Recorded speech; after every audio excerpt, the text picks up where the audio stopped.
আসসালামু আলাইকুম এভরিওয়ান। আজকে আমি চলে আসলাম আপনাদের সাথে আরও একটা কেকের ডেকোরেশন নিয়ে। আর আজকে আপনাদের সাথে যেই কেকটা ডেকোরেশন শেয়ার করব সেটা হচ্ছে মূলত একটা প্রিন্সেস এলসা থিম কেক। আপনারা হয়তো বা অনেকেই এই কেকটার অনেকভাবে ডেকোরেশন দেখেছেন আর কি।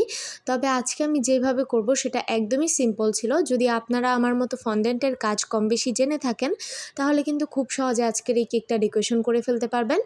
তো এই যে আজকে ভিডিওর প্রথমেই আপনারা দেখতে পেয়েছেন, এখানে আমি একটা ভ্যানিলা কেকের বেস নিয়েছিলাম। এটা ছিল স্পঞ্জ কেক আর এটার পাউন্ডটা ছিল মূলত 1 পাউন্ডের মধ্যে। তবে আমি একটু ছোট হাইটের মোল্ডে বেক করেছিলাম এটা যেন একটু হাইট হয়।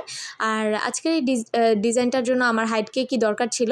তো 1 পাউন্ডের মধ্যে মোটামুটি আমার ভালোই একটা হাইট এসেছিলো, আপনারা দেখতেই পাচ্ছেন সেটা। তো এই যে এখন পুরোটা কেক আমি এখানে একটু স্কাই ব্লু কালারের মধ্যে কোট করে নিয়েছি এটা দিয়ে। এই কালারটা আমি এনেছি রেডম্যানের সেমি যেই জেল কালারটা আছে আর কি, ওই ব্লু কালারটা দিয়ে। তো এই কালারটা দিয়ে অল্প একটু দিলেই খুব সুন্দর কিন্তু এরকম একটা ব্লু শেড চলে আসবে। এরপর আমি যেটা করছি, কেকটা কভার করা হয়ে গেছে আমার, এখানে আমি এখন ফিনিশিংটা দিয়ে নিচ্ছি। আর এই ফিনিশিংয়ের পার্টটুকু আমাদের যে যতটুকু পারি এফোর্ট দেওয়ার চেষ্টা করব সবাই, কারণ এই ফিনিশিংটা যদি ভালো না আসে আপনাদের কেকও কিন্তু দেখতে ভালো লাগবে না। তো এই যে দেখতেই পাচ্ছেন আমি ফিনিশিং দেওয়ার পর বোর্ডটা ক্লিন করে নিয়েছি।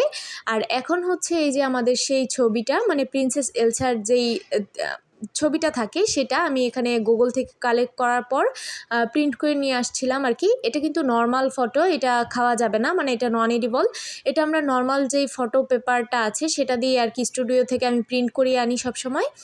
আর এই যে দেখেন এখানে ছবিটা বসানোর পর আমি যেটা করেছিলাম, এখানে যেই ফন্ডেন্টের কাটারগুলো আমি কাটার দিয়ে আমি এখানে যেই কি বলে এটাকে, একটা ফ্রোজেনের মতো থাকে আর কি, এটা কি আমি নিজেও জানি না আর কি, আপনারা জানলে কমেন্ট করে আমাকে জানিয়েন। এইগুলো এখন এখানে বসিয়ে দিচ্ছি আর এগুলো আমি আগের দিন রাতে করেছিলাম। আপনাদের এই ক্ষেত্রে একটু একটা জিনিস খেয়াল রাখতে হবে, ছবিটা বসানোর আগে কেকটা অবশ্যই কিছুক্ষণ ফ্রিজিং করে নেবেন। তা না হয় দেখা যাবে যে আপনার ছবিটা বসাতে গেলে যদি একটু আকপিচ হয়ে যায়, সরাতে গেলে কিন্তু ক্রিমটা উঠে চলে আসবে। মানে মোট কথা হচ্ছে আপনার একটু ফিনিশিং দেওয়ার পর কেকটা ফ্রিজে রেখে তারপরে এগুলো টপারগুলো বসাবেন। আর ফন্ডেন্টের ক্ষেত্রেও সেম, আমরা যখন কেকটা ডেলিভারি করব তার 1 ঘন্টা আধা ঘন্টা আগে বসালেই হবে। এত আগে বসিয়ে রাখার কোনো প্রয়োজন আমার মনে হয় না। আর এতে করে ডেলিভারি টাইমটুকুও সেফ থাকে।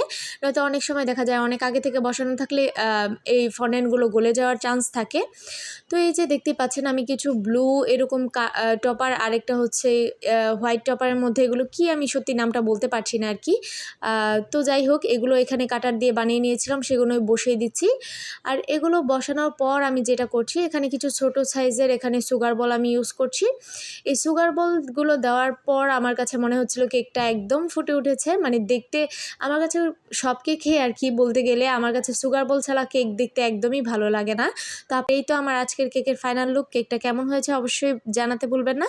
আর আজকের এই কেকটা ভালো লাগলে প্লিজ আমার ছোট্ট চ্যানেলটি সাবস্ক্রাইব করে পাশে থাকবেন। সবাই সুস্থ থাকবেন, ভালো থাকবেন। আল্লাহ হাফিজ।